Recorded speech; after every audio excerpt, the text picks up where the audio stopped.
It's showtime. Here we go. And action.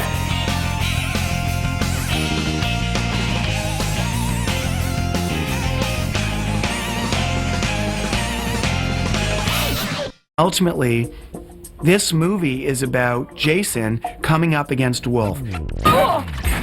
Wolf is Jason's cautionary tale.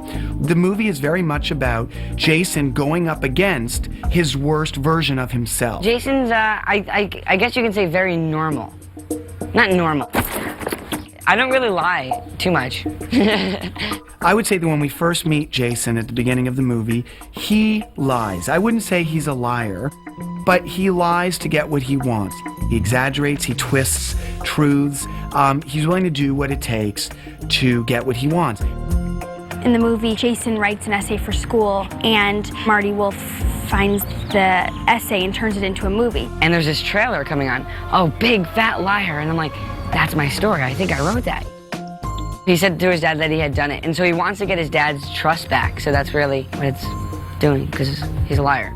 On some level, he's always trying to get something out of somebody. The challenge then becomes how to have a character who is all those things and also likable. And that's what Frankie has brought to the movie. No matter how manipulative he is at his core, both Jason and Frankie have this kind of really sympathetic, likable quality. He knows what he's doing. He knows what he wants. Somebody at that age who's able to bring the goods when the goods are needed, it's amazing. You know, he's totally at ease. That's what's so enviable about it. That kid is smooth as silk, cool as ice. He's good. We're incredibly lucky in this movie in that we have two of the most popular stars for kids of all ages. These kids are the embodiment of kids' dreams. Frankie and Amanda get to live out a lot of kids' dreams in really exacting and appropriate revenge on a kind of nasty character. I get in a whole bunch of tangles with a bunch of different people. I'm just constantly fighting with people and chewing people out and going after people. But it's kind of fun for the guy. I mean, I think the guy gets off on having fights with people and screaming at people. He's had a string of failures, so he's at risk of being knocked off his pedestal and losing all his power, so he's just freaking out. Paul Giamatti, he's the coolest guy. I mean, seriously, he's so hilarious. When we were doing rehearsals, he was just so funny that it's so hard to get through the scene. First time I saw Paul was on stage when I was going to school. I just think he's fantastic. So before I even read it, I knew that Paul was already in it. Even when I was reading the script, I didn't imagine the character like that at all. But now that I've seen Paul play Marty like that, it couldn't be any other way. He just brings so much to the table. It feels like he brings something new every time he acts. I didn't mention the indignities when I offered him the role. What I promised Paul straight up from the get-go was that we weren't going to just make some lame, soft, patronizing kid movie. We're going to make a movie that kids will love, but a movie that is sharp and arch and satirical. If he would have just, in the very beginning, said, okay, you know what, I'm going to call your dad and say that you wrote it, then we wouldn't have had to do all these things. But, you know, he egged us on. The thing about Amanda in this movie is that whatever there is on the page, she adds to it tenfold. Her character is so much more fleshed out than what's in the words, and that's really been a testament to her personality and her instincts. Being a great actor takes huge guts. The thing about Amanda is when you have her in your movie, not using that improv skill, not using that versatility, it's like having this huge resource and not tapping into it. And we were friends before we started filming, so it was easy to be friends, of course, on camera. Didn't even really think of it. You know, we were just close like that. I think it's really vital that you know the person or, you know, or even friends with them instead of just meeting them the first day and it's like, okay, we have to be best friends. She brought so much to the adventure and she helps me out in so many ways in the movie. She has so many voices that she does and everything. It was just hilarious. The part that I liked the most was when we stayed at the prop warehouse and in the wardrobe warehouse. We find a set and it's, you know, we go in there and that's where we stay. It's like a set of like a TV show or something and there's food and there's beds and it's our little hideout. These kids are they're plunked down in this situation. They're living alone, unsupervised, on a movie studio backlot. What would that be like? I mean, that would be cool for you or I, but imagine if it were also, you know, no parents, no rules, no limits. And so what we wanted is this movie as a ride idea. It was as fun as it looks. We actually called ourselves lot pirates because we would just steal shots from everyone else's movie. We were like the little scrappy kid who's like, I'm gonna steal that, I'm gonna steal that. So it was really fun. Well, Sean is very cool because when he wants me to do something different, he says it and I understand. There's a lot of times where a director will tell me something and you still are unsure what he really wants and means by that. I went to college with Sean. We did some plays together, so it's nice. I mean, he's a guy that's really good at what he does. Ready and action! Sean is just very upbeat. He's so easy to be around. You can tell by Sean's face when it's right and it's time to move on, and he moves so fast, and I love that. I actually had to ask him, I was like, how many movies have you done? He was like, this is my first one. That's pretty amazing for him to come through the way he's come through. There was something about his way on the set, the way he dealt with actors, the way he managed his day, the way he just was fully in control, always with a sense of humor, always understanding where the comedy is, and it just doesn't feel like, we're at war like it often does on a movie set.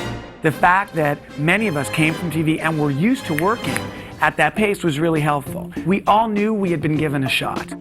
My name is Jaleel White, okay? Urkel was a character I played when I was a child. Jaleel White. That guy was great. He was really great. He was very funny, and he was fun to work with. Whoa, whoa, whoa, whoa, whoa, whoa. Watch yourself, Wolf. Watch yourself. Now, we wrote that part for Jaleel. We had no idea whether he would go for it because it required him being willing to make fun of himself. The thing about that performance is that once you get past the Urkel joke, you're left with this, I think, hilarious character. I just, I like doing scenes with animals. And Jaleel just really funny. What can I say? I mean, you don't spend that long on a TV series honing your comedy chops without gaining the fruit of those years. Chicken flapped a couple times and we settled it down, but for the most part, the chicken was just on chill status. He would just sit there and his head would just nod off. So it wasn't as tense as I thought it was because, you got the lights around you, whatever. So if the chicken started acting crazy, I can't jump out the car. I loved all of the limo scenes. I mean, just getting to drive around. Donald's great. He's such a wonderful guy. Really funny, just very sweet and down to earth. I was Frank Miller at one point in my career. I had an odd job to pay my rent, and I just wanted to be an actor. But I knew if I didn't get a job, I wouldn't be able to eat. I've never met a Marty Wolf before. I've heard stories of someone or some people like Marty Wolf. But that's a miracle. He's a miracle. Cuddle to the meadow, Ricky Retardo! Got a movie to shoot! Wow, he's so ruthless, it's ridiculous. I based the character on a couple of people that I've met. I didn't have to do a whole lot of research. I just remembered a lot of the stuff that these guys did. I haven't really worked with people that yell and scream that much, no. I mean, I've been lucky. But you can be mean without yelling and screaming. I mean, I like to think I'm not much like Marty Wolf, but I kind of enjoy playing a guy like that, and I don't think I'm much like that. It's like every kid's dream to kind of play with a guy. I mean, to kind of play with his mind and make him go crazy. The blue stuff, they just airbrushed on blue tattoo ink. Several layers of it.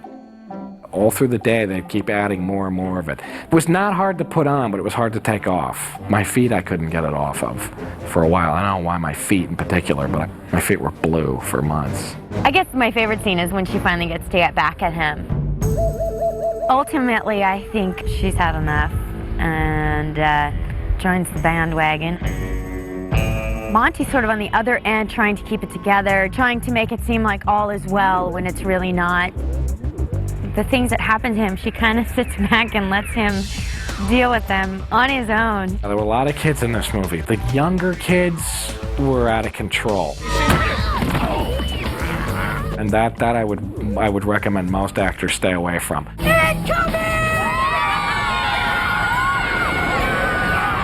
One of my favorite parts about making a movie is that everything is out of order. I mean, maybe people wouldn't know this going into it. On our last day of filming, we could do the first scene that you are actually going to see. There's an adrenaline rush to making movies that I'm really enjoying. Just being on the set, I mean, I'm having a blast. Everyone's so cool, and getting to film on this lot. You know, this lot's so huge and fun because there's so much to do. My favorite time with Paul is usually when the camera's not rolling, and it seems like with two kids, we're the ones who get in the most trouble. We're the ones who are constantly told to pay attention and be quiet. If we were to revisit Wolf a year, 2 years down the road, he's working at like the popcorn concession stand at some radio theater in Paramus, Mr. Funnybones at his side, just feeling pathetic, beaten, and, you know, just kind of woeful. Oh, he's going to be back. He'll be back on top. Absolutely. He's been there before. He'll get back up on there. He just wrote a paper for school, you know, and it became a big, huge hit. Maybe now that he does have this credit, you know, he'll have people calling him. That's what the kid will become if he doesn't clean up his act. He will become that guy. Frank becomes a huge star. He becomes the next Will Smith. Then and E does a true Hollywood story on him. She's just waiting for the day to turn the tables on him, basically. Just like I am. As for Jason, I think he's certainly written 2 other films. He's probably directing at this point with a multi-picture deal at Universal Pictures. Who knows? We will have to wait and find out. I think it's as funny as any comedy you're likely to see, but at the same time, there is a message, there is a heart, there is a real emotional content. It's not just pranks for the sake of pranks. It's about telling the truth and the importance of being honest with people. There's a message there, there's a goal. They really have a mission, they're really out to prove something, and ultimately it's about redemption.